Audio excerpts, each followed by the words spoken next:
Okay, so I guess we can start with an impulse. Now what? Well, we can always repeat it. To start, I guess. You might want to filter that. How's that? Oh, wait, hang on. I told you have to be careful not to apply these things universally. Right, there we go. Now what? Well, look, a subset of a repeated continuum is a row. This is just the sequence 1, 1, 1. There it is again. And now again. Okay, and that itself is a sequence 1, 2, 3. This can define the rhythms of the first sequence. So let's keep repeating and add another impulse slightly different. Let A equal 1, 2, 3, and the duration of the first impulses be defined by 1/3 A, and the duration of the second impulses 1/3 A plus 1. Why 1/3? Because it's the cardinality of the sequence, and otherwise we'll be here all day.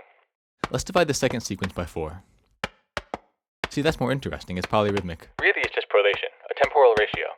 Speaking of, do A divided by 3 and A divided by 4. Perfect. This should totally be a prolation canon piece. Hang on, what did you say about It ratios? could be like the Nancaro canons, but the rhythms are modeled on balls bouncing in different gravitational fields. No. Better idea? A plus 1 over A. What? Forget about dividing sequences by constants. Divide the second sequence by the first, and what do you get? Oh, perfect. Ratios. Exactly. The precursor to meter was ratios of time. The precursor to equal temperament was ratios of frequency. Listen to this. We'll use a sine tone and just multiply the sequence by like 440. Of all the places to derive pitch, let's make a new sequence B, which like A is the sequence of its elements indices in the sequence, but it's got 4 elements. Then, make the frequencies B plus 1 over B, but keep the durations A over 3. No, A over 6 we don't have forever. Ooh, let's call BC and AT for calor and telea. No, let's not. How about instead we modulate that sine wave with another? Fine, calor, telea, and modulation. Exactly what Michaud wanted. Let's see. Starting fairly anodyne? Wait, but listen to this. Gradually expand the series until cardinality 8, and make the durations the reciprocal of the new series. We can call that one C. Yes, but we're going to need a baseline. As you do that, let's reinforce the fundamental at the octave below in reverse reciprocal rhythms. In what? 1 over the retrograde of the new series C. Hey, that's pretty good. What if we get another lower fundamental to punctuate the start of each cycle? Oh, but the rhythms are tricky. You have to sum the fractions. Taylor series expansion, here we come. Okay, even I don't want to do that. Let's see what else we can do with this series. Try C plus 1 over C, but we'll need to offset it so the ratios make sense. Try an offset of 4, and space the attacks evenly across the rhythmic sum. Nice, let's double the speed of the middle voice, and the repeat can be up a fifth. And now offset the first voice by 5. The middle voice needs to change, let's say from 3 over 2 to 5 over 4. No, 7 over 4. Harmonic 7th? Trust me, harmonic 7th. Now back to what we had before, but the first voice takes C plus 2. And now C plus 3. With the harmonic 7th. Fine with the harmonic 7th. And then offset of 5, why don't we? If you were looking to change things, go after the fundamental. May as well add some rhythm back in. Let's do one that's C over 2 and another higher pitch that's C over 3. This is good material, definitely stuff to be developed. Now would be a good chance to pare back and advance in a new direction. I'm assuming you have a direction in mind? Let's be more conscious about the ratios we're creating. Have you been keeping track? Of course not. The computer is for keeping track of C plus 3 over the retrograde of C offset 5. Make a new sequence D equals 1, 2, 3, 4, 5, 5, 6, 8, 9. Double 5, no 7? And another sequence E equals 1, 1, 2, 3, 3, 4, 5, 5, 8. Ah, back to ratios. Now we divide D by E. Exactly. Listen to this.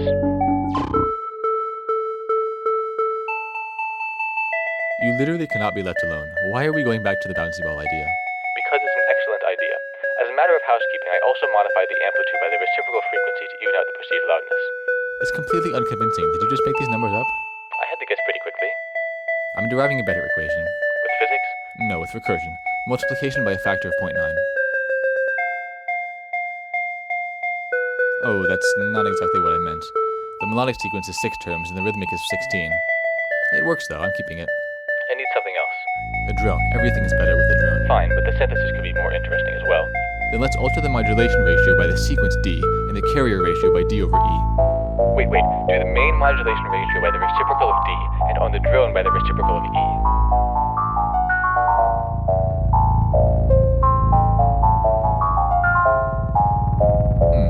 That's fun, but I think it needs to be simpler.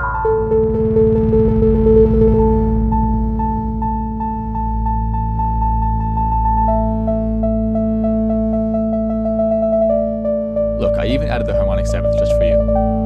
I feel so accommodated.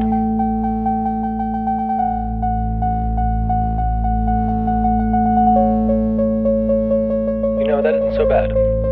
Now we can think more about correlation. Switch out the drone with the baseline of the same sequence, d over e, but halved in speed and quartered in pitch. And now another voice, higher and faster. And now another voice. I've had an idea.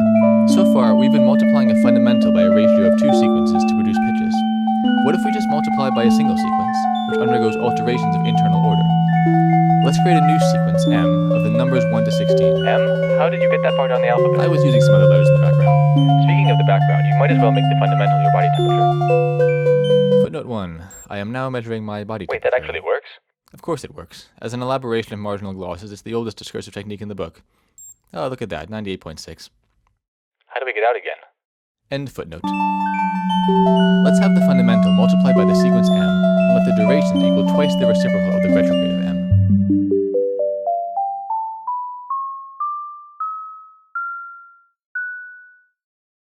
Very nice, but now what? Now we permute sequence m through our favorite reordering algorithms. I'll go first. We'll use the spiral algorithm inherent to Sestina poetry, but with a factor of 16 instead of 6. And it should go a little faster. Interesting. But the retrograde doesn't function well. You're retrograding the whole sequence of 5 spirals. Instead, put the retrograde of m into the algorithm. The input needs to be retrograded, not the output. Good thinking. Okay, my turn. Matthew's shift output follow the algorithm right of by original beginning read the sequence with up read down up shift algorithm down and right left then shift left read read shift. What spouting will algorithm? Please or nonsense, just deployment control you forever, be or you're doing. What I meant was Matthew's algorithm beginning with the original sequence followed by the output of the shift right read up algorithm, then shift left read down, shift right read down, and shift left read up. Yeah, what you meant before deploying a rogue algorithm on us. And anyway, those last two are not standard. No, but this is an incredible mathematical coincidence. The spiral number of the 16 Tina is 5, and the number of possible outputs in Matthew's algorithm is 4, plus the input is 5. It all lines up perfectly. In that case, you were going up the octave. And now for the drone. You're using too much reverb. I'm trying to give it some space. Look, the is it much right I'm not sorry about. Reverb algorithm 2, but I deploying. I'm square I, so 1 or a 4. 4 by random, there chose 880 applying magic. Stop. I yet don't problem see there really with. How done this we get going to like our anything. Oh, to and suppose what wind don't throw no, just happens the see I care. Footnote 2. Look, I'm sorry about Matthew's algorithm. Let's try to get back on track, and we'll both be careful about the deployment of ordering principles. Deal. End footnote. What's interesting about Matthew's algorithm actually is the invariance, especially in the two standard outputs. Let's try highlighting that.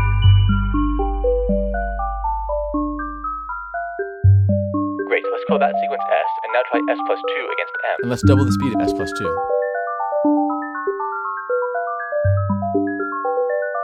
Also, time to get some rhythms back in. You know what else can be ordered is the amplitude. Let's take S over its cardinality and round every value to 0 or 1. I think sequence S is losing its first term. On every repeat. That's not my fault. And anyway, it's not a bad effect. No, but we need to fix it to perform row operations. Row operations?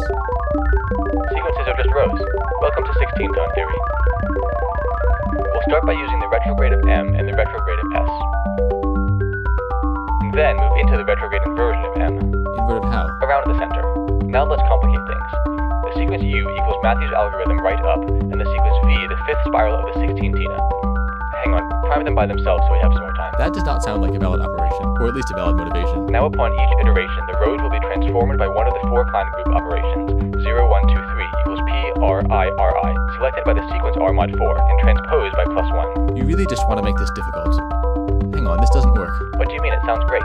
We just need a 6th partial accented by the amplitude of the 3rd spiral transformation of sequence S. No, I mean, conceptually, it doesn't work. The transformations have to be added modularly. Remember, this isn't 12-tone, this is spectral 16-tone. The 16th partial doesn't cycle back around to the 1st. But the other operations are still performed modularly. You have to realize the 12-tone numerical assignment is all just ordering nomenclature. The 3 isn't the 3, it just points to the 3rd element of the sequence. In the same way you can't divide F sharp by E flat and get D natural. So there's a fundamental tension here between numbers as sequential and numbers as mathematical. Observe. We've learned from Matthew's algorithm that a matrix is just a row with an internal structure. All rows are matrices waiting for hierarchization. So we take the matrix of the Matthews right up and the 16 Tina spiral 5 and find their sum A. Then we take their product B. Now we employ a linear equation, AX minus minus 1/4 b, where x is the thermal constant from before, which produces a microtonal row. What are you even doing? Composing. This is arbitrary and useless.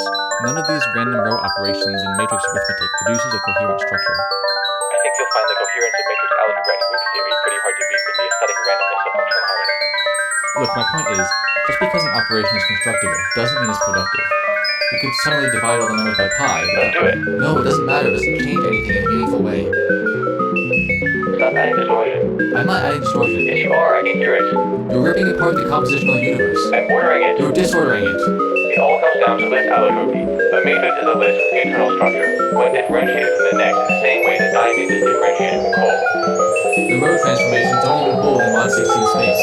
The matrix transformations is why the intention of science signifier, serving the semiotic referentiality of a non-sequential number system contained to a circumscribed space. Nonsense. Geometry. Listen, Rigor. if you aren't careful, you'll find yourself becoming inseparable from your composition. My composition, what are you doing? Anything. What are you doing? Footnote 3. It's over. You're out of control. I'm flipping the switch. Don't touch that, don't you dare. End footnote. What are you doing? What are you doing? Anything. What are you doing? What are